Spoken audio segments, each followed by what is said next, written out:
Erev Tov, good evening. A few years ago, I had the good fortune of hearing presidential historian John Meacham speak.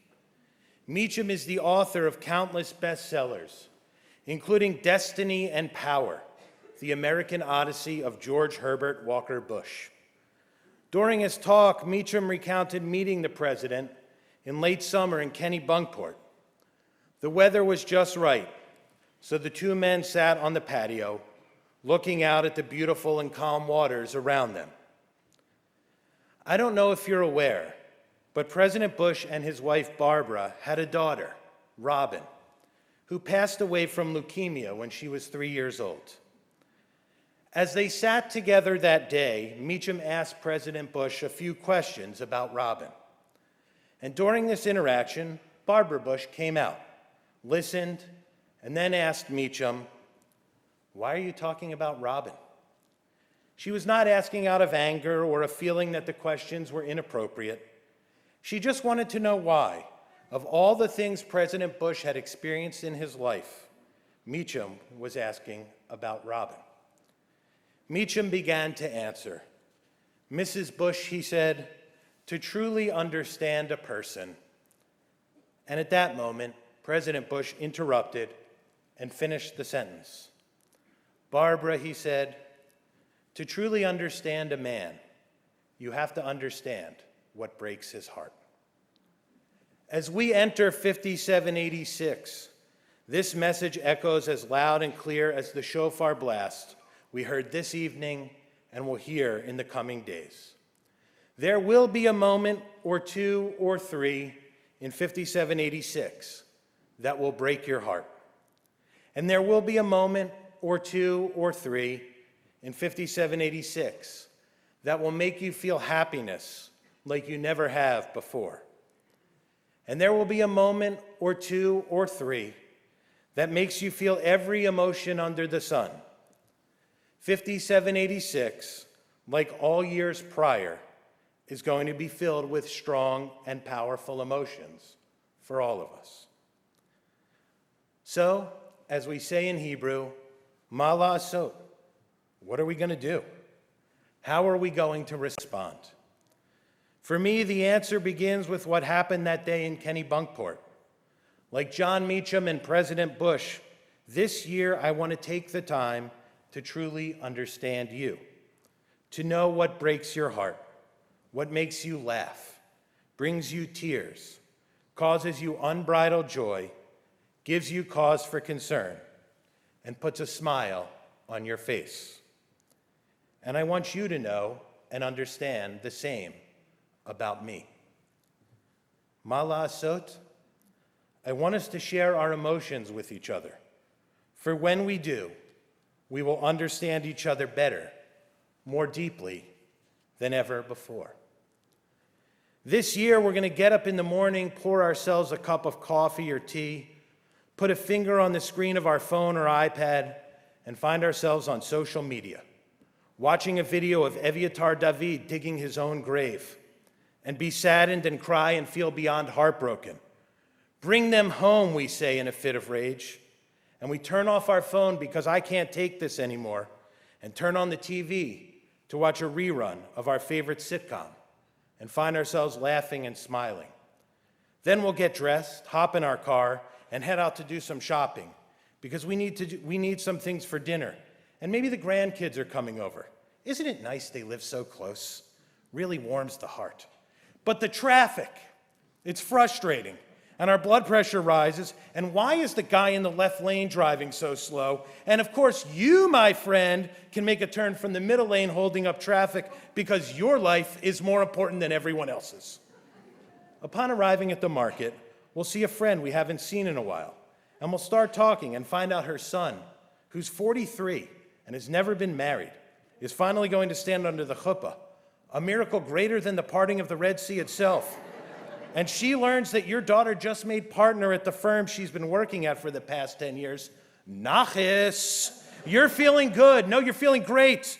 And then you start walking down the aisles, and would you look at these prices? Since when are eggs $700 a dozen and meat $4,000 a pound? And you feel yourself wishing there was an election today so you could vote them all out. And my ancestors came to this country because it was the land of plenty and promise, and I can't even afford hamburger buns. You check out, get back in your car, steamed, ready to run for office. You run for office yourself on a platform of cheap hamburger buns and eggs that don't cost an arm and a leg. Your favorite song's on the radio, and lo and behold, you make every light on the way home. I mean, what are the chances of that? Has that ever happened in the 30 years you've lived here? Winning! You put the groceries away, grab a can of Diet Coke because your doctor said staying hydrated is important, hop back into the car, and head over to the local theater because your kid or grandkid is in the township play and you need to be there pronto. Who doesn't arrive 4 hours early? And if you didn't, could you imagine how your beloved little one would feel? The years of therapy are infinite. And sure, you're missing the Eagles game, but come on. What self-respecting parent or grandparent would choose the Eagles over their own future Broadway star? Why are things moving so slow? Seriously. How much construction are they doing around here? And why do they need 6 guys to dig one hole? But you make it with 3.5 hours to spare. Thank God there are still seats in the front. The curtain rises, the show begins, and she is magical. Sure, she only has one line, "As you wish," which you've practiced with her 700 times, and is playing the role of Queen's entourage number 7. But let me tell you, no one has ever played Queen's entourage number 7 like her. You're beaming, happier than you've ever been. Sure, you're watching the Eagles game on your phone the whole time, without the volume on, of course. You're not an animal. And as you're handing your precious daughter or granddaughter flowers, you're grumbling to yourself, seriously, they came all the way back just to lose this game on a field goal? And then it happens. They block the kick, you sweep your sweet little girl off her feet, and you find yourself running at speeds you never imagined you could, with a smile wider than any you've had before, up and down the aisles of a theater you've never been to and never will again, unless she's in another show, of course. You somehow managed to do all this one-handed while still watching Jordan Davis rumble down the middle of the field for a touchdown. Who says you can't multitask? And in that moment, you swear that if Jordan Davis came through those doors right now and asked your daughter to marry her, you'd say yes before she did. And this is the greatest team ever. E-A-G-L-E-S, Eagles. Everybody comes back to your house. There's pizza and ice cream for all. And just a few hours later, exhausted, you put your head on the pillow, close your eyes, and drift off to sleep. And while such a day may seem a bit scary or uncomfortable for some of us, I want to share something with you that was said by Michael Lewis, who you know from his best-selling books and movies, Moneyball, The Blind Side, and The Big Short. Lewis was being interviewed by a podcaster who lives in New Orleans. And if you don't know, Lewis himself was born and grew up in New Orleans. And the podcaster was recounting some wild event that had just taken place and how in New Orleans you could experience Mardi Gras walking down the street, then turn the corner, walk a few blocks, and find yourself in the middle of a jazz funeral. Lewis laughed and then said, "If I'm not living in emotional spaces, I'm not interested." Living in and with emotions can be scary or uncomfortable for sure. Sharing those emotions with others and giving them entry to our world, all the more so.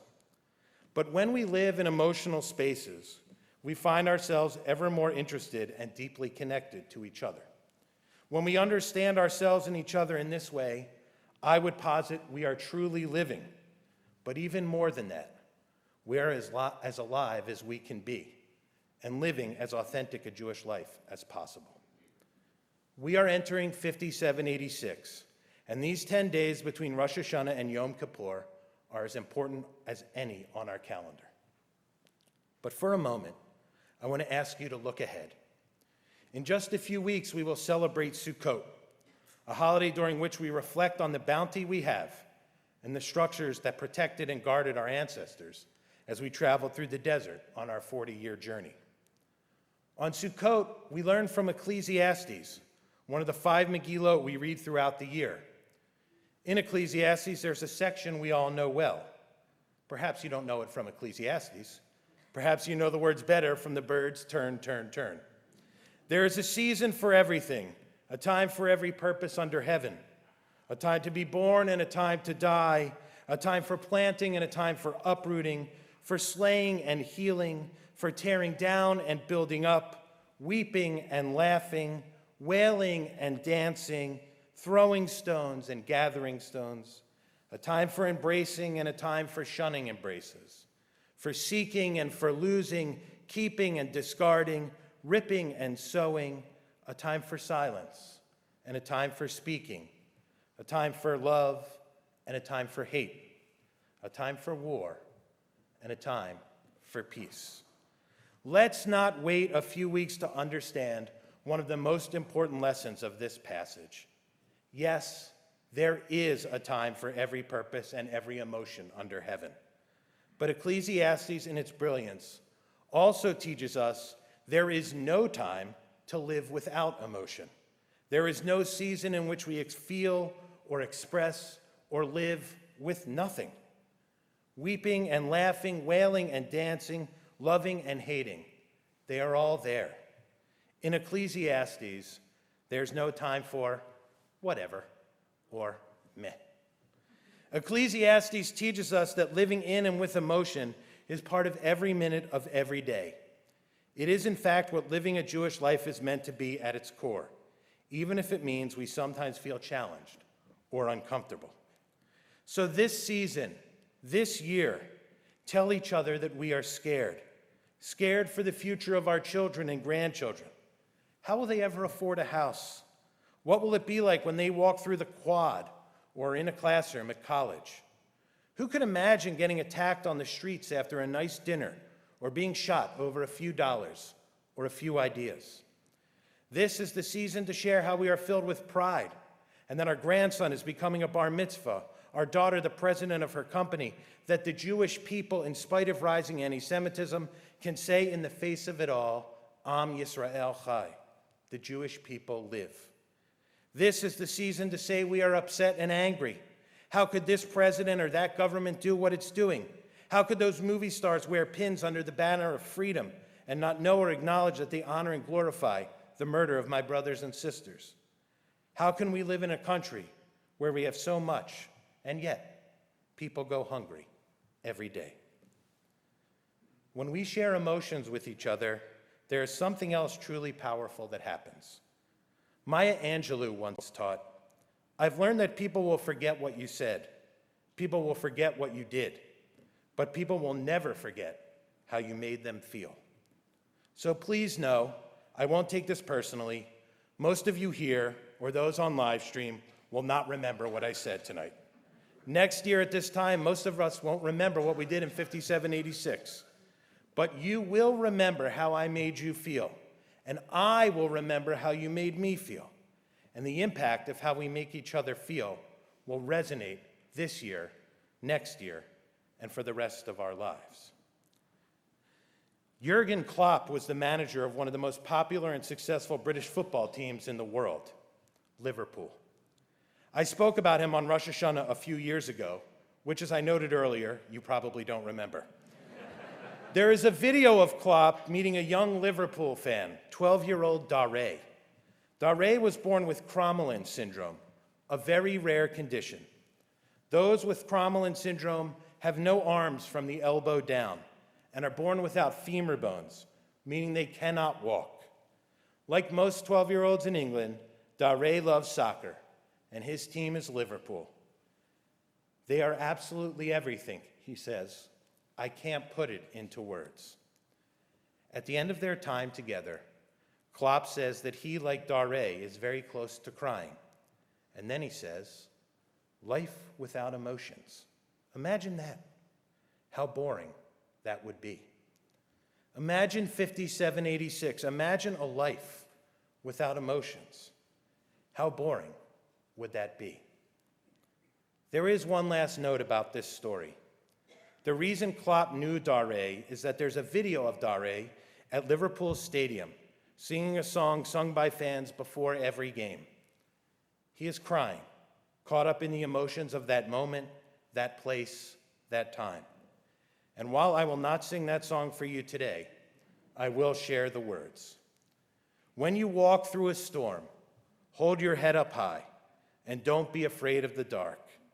At the end of the storm is a golden sky and the sweet silver song of the lark. Walk on through the wind, walk on through the rain. Though your dreams be tossed and blown, walk on. Walk on with hope in your heart, and you will never walk alone. You'll never walk alone. This year there will be, as Ecclesiastes taught many years ago, and President Bush and John Meacham many years later, seasons of anger and frustration, happiness and unbridled joy, times of sadness and heartbreak, elation and pride. There will be all these times and more, and that is what defines living a Jewish life. It is what makes life worth living, and it certainly ensures that life is not boring. If we live with and in emotions, and if we share those emotions with each other, something else is true. As they say in the Liverpool song, you will never walk alone. I will never walk alone. We will never walk alone. If we share our emotions with each other, we will walk together. We will, in the most beautiful sense of things, live life to its fullest together. This year, tell someone you're scared and be a calming presence for someone who tells you they are scared. This year, tell someone you are proud and celebrate with them when they say they are proud. This year, tell someone you are heartbroken and upset and be the shoulder to cry on when someone tells you they are. This year, tell someone you love them and be ready with an open heart when they tell you they love you. Do this even though it will not be easy or comfortable. Do this even though it will make you vulnerable. Do this because it will connect us in deep and meaningful ways to each other. Do this because it ensures life will never be boring. Do this because it lets us live life to the fullest, truest, and most authentic Jewish lives we can. Do this because when you do, the impact lasts forever. Do this because when we do, we never walk alone. We walk together, arm in arm, hand in hand, heart in heart. And for me, and I hope for you, there is no greater feeling than this. Shana Tova Umituka. May this be the sweetest and happiest year for you, your loved ones, and our brothers and sisters in Israel. Amen.